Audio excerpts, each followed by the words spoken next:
Hello and welcome to 3.0 TV. I am Vishakha Thakur.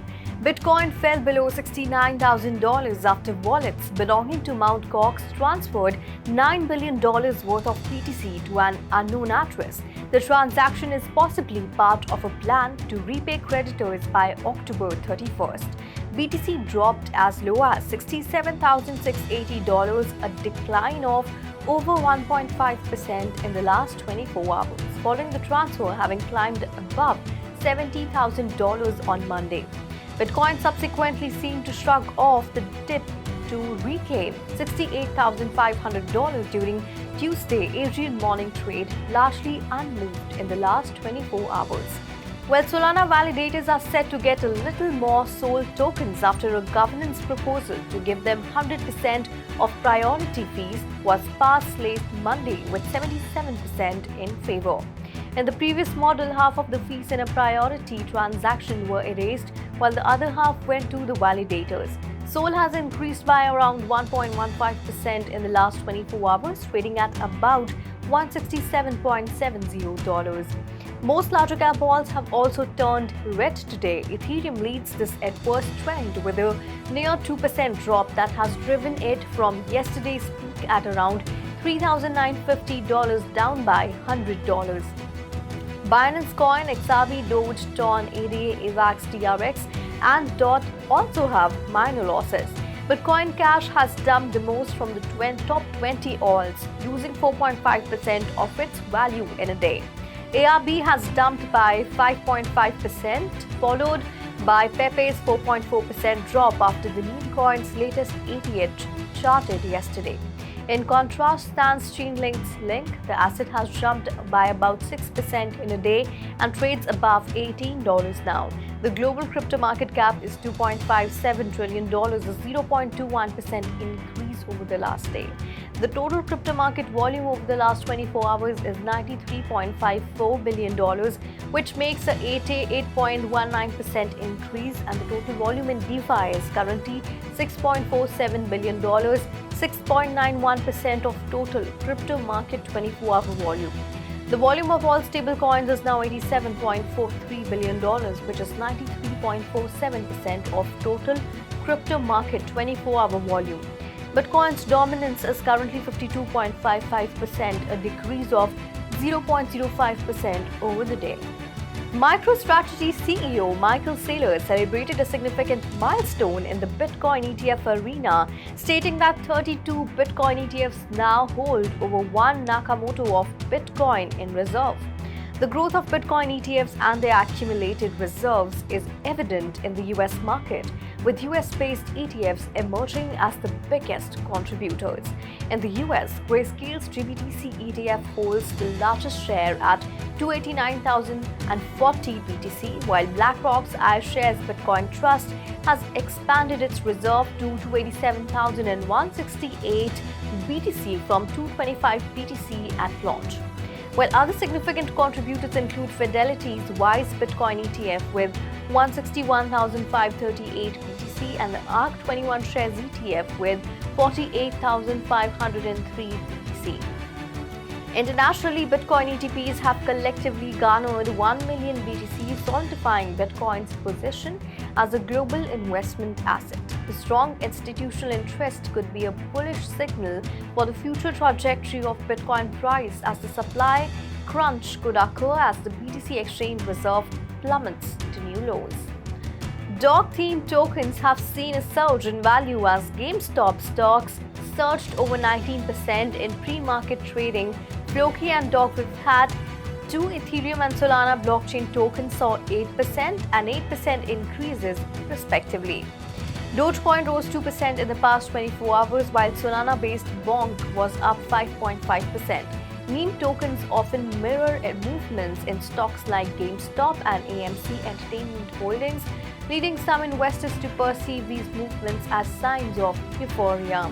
Mock token developer Shisui told CoinDesk that much of the GameStop mania had spilled over to Doge and other meme coins in 2021, suggesting a repeat if GME gains favor among retail investors.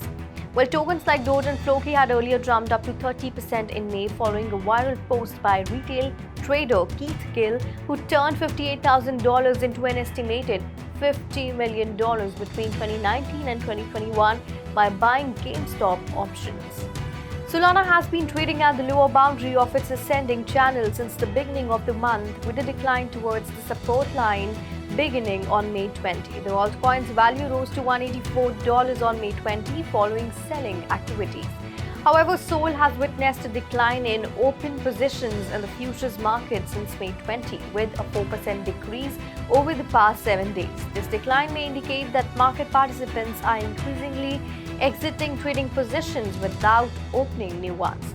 Experts predict that if Sol breaches the $163 support, its price could further drop to $157.99. However, due to the positive funding rate on crypto exchanges, futures investors are still taking long positions in Sol, leading to an increase in buying pressure and pushing the asset's price towards $172.41. South Korean universities are struggling to convert donated cryptocurrencies into cash due to strict financial regulations. The Korean Financial Intelligence Unit and the Ministry of Education are unlikely to allow universities to open corporate accounts for crypto transactions despite university requests for approval. Universities need a real name account at a virtual asset exchange to convert donated cryptocurrencies into Korean won. Local financial authorities have instructed banks not to issue such accounts to domestic corporations and institutions, as they are concerned that corporate accounts under a corporate name may not qualify as real name accounts, posing a high risk of money laundering. While the Act on Reporting and Using Specified Financial Transaction Information does not explicitly prohibit corporate accounts, the financial authorities restrict them to certain government agencies for public interest purposes. Financial authorities and the Ministry of Education plan to advise universities against accepting crypto donations in the future, but may consider exceptions for converting previously received donations into cash. Industrial Bank, a prominent Chinese bank, has introduced a new approach to promoting sustainable finance to its digital wallets and anonymous wallets. Users can earn points in a personal carbon account, which can be used for various transactions such as paying living expenses, investing in funds, and paying credit card bills.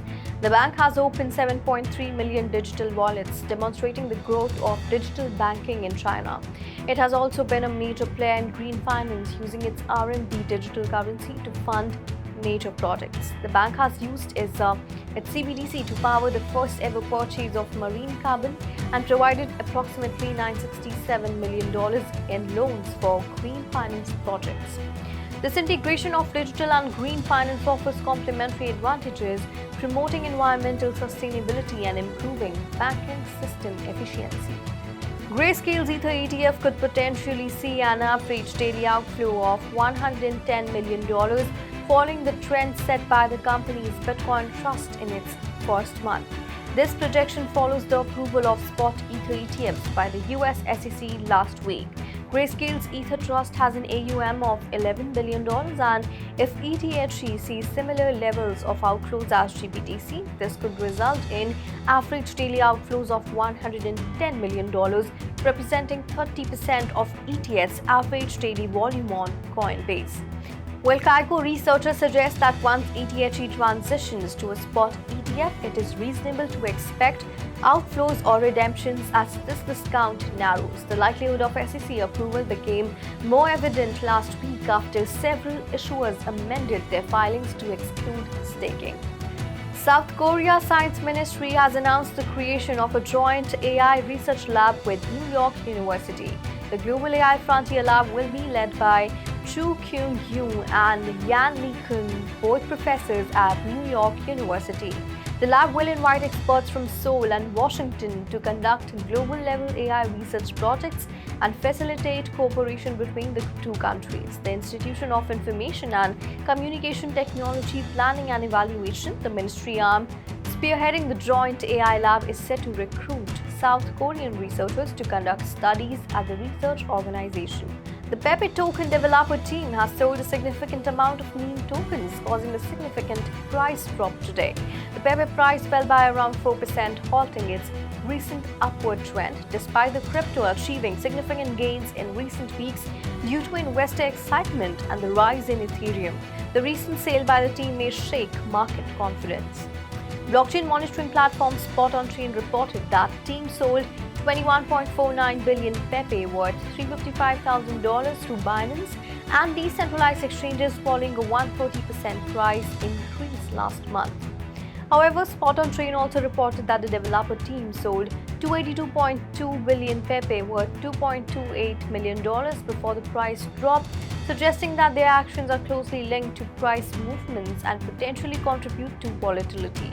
Despite these significant sales, the Pepe developer team still holds a substantial portion of meme token, with reports suggesting that possesses approximately 2.52 trillion Pepe worth $42.7 million.